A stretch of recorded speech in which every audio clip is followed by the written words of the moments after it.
Every Atlantis is one of the most mysterious legends on the planet.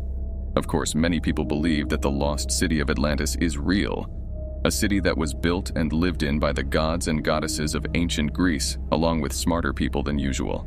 No one knows where the lost city of Atlantis is, but it is believed that this great civilization sank to the depths of the sea due to a natural disaster such as an earthquake, flood, or climate change. And that is why there is no trace of it today.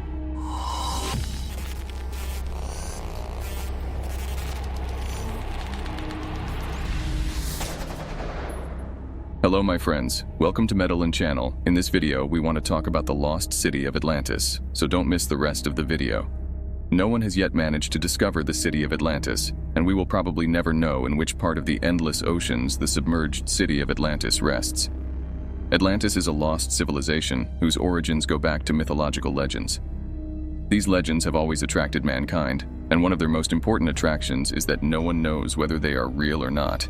Why was the city of Atlantis noticed? Ancient Greece was the cradle of civilization, and many scientists and philosophers lived in that era.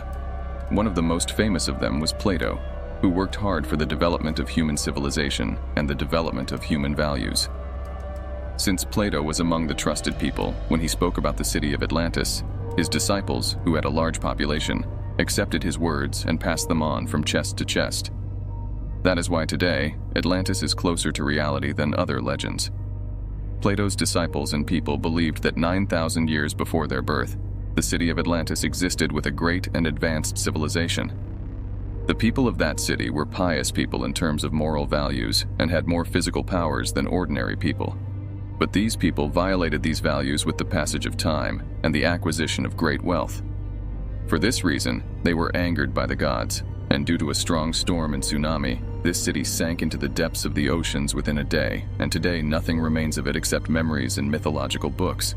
The lost city of Atlantis was a utopia according to existing theories. A land of several thousand hectares that consisted of several islands, and these islands were separated by large canals. But they met each other in the center, and the center of the region was located there. The land of Atlantis was very fertile. Most of the people did agriculture and were self-sufficient in producing all kinds of products. They also raised different animals and provided the food needed by the animals themselves. The Atlanteans were economically well off, and their land was full of gold, silver, and all kinds of precious stones. The architecture of the buildings was very beautiful, and the precious stones used in them had a dazzling light. They also built a very magnificent and luxurious temple in the center of the city. They sacrificed the bull as the most precious gift to the temple. The statue that was built to honor Poseidon, the founder of the city of Atlantis, in the middle of this temple was made entirely of pure gold. They were technologically advanced. They had new irrigation systems. Laboratory equipment was made from handmade crystals. The people of Atlantis legends say that this city was built with the cooperation of humans and gods. The founder of this city was Poseidon, whose statue was made of pure gold and placed in the temple to pay homage to this character. Poseidon is one of the ancient Greek gods who ruled the waters, and because of his love for Clitheroe, he built this city for them to live in.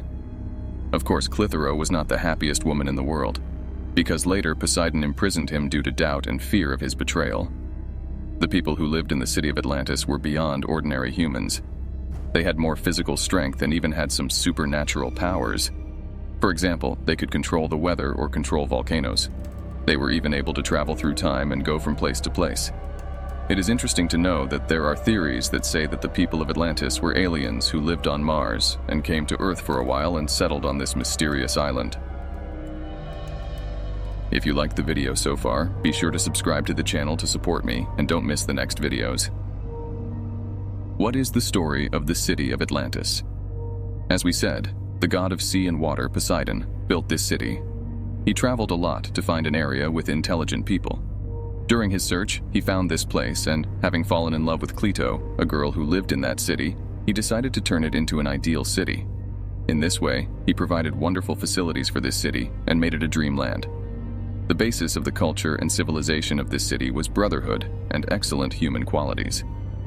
Of course, with the increase in power, people forgot these characteristics and gradually started reaching out to other lands. They had formed a huge army to capture Athens and the eastern lands, and intended to march to foreign lands. Of course, this war never started, and the storm and the fury of the sea drowned them before any attack. Where is the city of Atlantis? Does anyone know the exact location of the lost city of Atlantis? There are many theories in this field. For the first time, Plato stated the location of the city of Atlantis somewhere in the Atlantic Ocean. But some say that Atlantis is located in the South Pole. Mexico and Portugal and islands such as Crete, Sardinia, Santorini, and Sicily are also places that have been said to be the possible location of the sunken city of Atlantis. There is also an interesting theory that the city of Atlantis sank in the Bermuda Triangle. This theory says that the strange attraction of Bermuda has swallowed this city, and that is why it has sunk in the depths of the sea.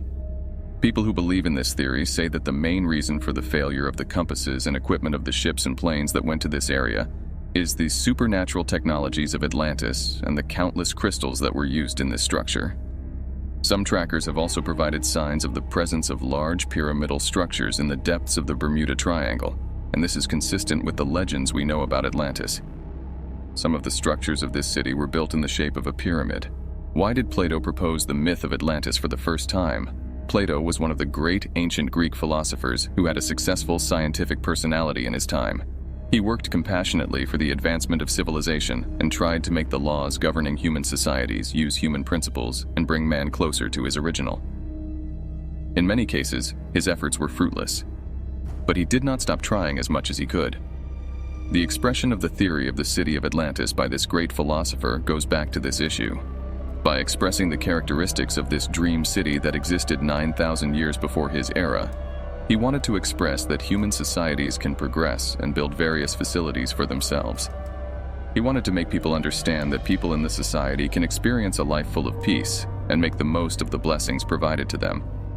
But the moral degeneration takes them off the right path and leads them to destruction, and the only way for human survival is to adhere to the original human values.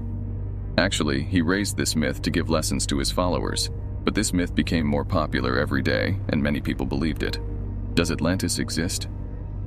There is still no confirmation of the existence of the lost city of Atlantis in the depths of the sea. None of the advanced human technologies have been able to find a trace of the submerged city of Atlantis. According to the statements of the ancients, the city of Atlantis had a territory as large as present-day Libya. It is unacceptable that today's ultra-advanced trackers would not have picked up any signal from a city this large. For these reasons, science has rejected the existence of the city of Atlantis in reality. But this city still exists in legends and is admirable as a utopia for mankind. Of course, we must not forget that mankind has not yet discovered 90% of the seas, and many mysteries lie in the depths of the Earth's waters. Perhaps Atlantis is one of them. The discovery of the city of Atlantis remained one of the unanswered mysteries of mankind. Still, many people are looking for theories about this utopia and trying to find clues. Still, sometimes research teams with advanced facilities go to calm waters and look for an opening to find a reason for the existence of this legendary city. But until today, the existence of this city has only been confirmed in human dreams and Plato's theories. In his 2015 book, Meet Me in Atlantis, Across Three Continents in Search of the Mythical Sunken City, Mark Adams wrote, "The first chapter of Donnelly's book has had a significant impact on the future of Atlanteology." He says, "This book created a model that people can follow and discover its secrets in the coming decades." According to Adams, Donnelly was inspired by a remarkable discovery that occurred in the early 1870s. An amateur archaeologist claimed to have discovered the legendary city of Troy, using the Iliad, the epic work of the blind Greek poet Homer, which tells of the Trojan War that took place over the theft of Helen from Paris. If Troy, which was not a fantasy long ago, was real, then why not Atlantis? Kenneth Feder, distinguished professor of anthropology at Connecticut State University, he spent most of his career investigating claims about Atlantis. Although there is no evidence that Atlantis existed as Plato described it, people who are moved by the story can sometimes be drawn into archaeology, Feder says. According to Feder, not many practical and serious works have been done in this field. Archaeologists know a lot about other legendary sites like Stonehenge, the Egyptian pyramids, or cities built by the Aztecs, he says. But the information and research regarding the legendary city of Atlantis is very little. He hopes that different groups and centers will work together to discover this secret.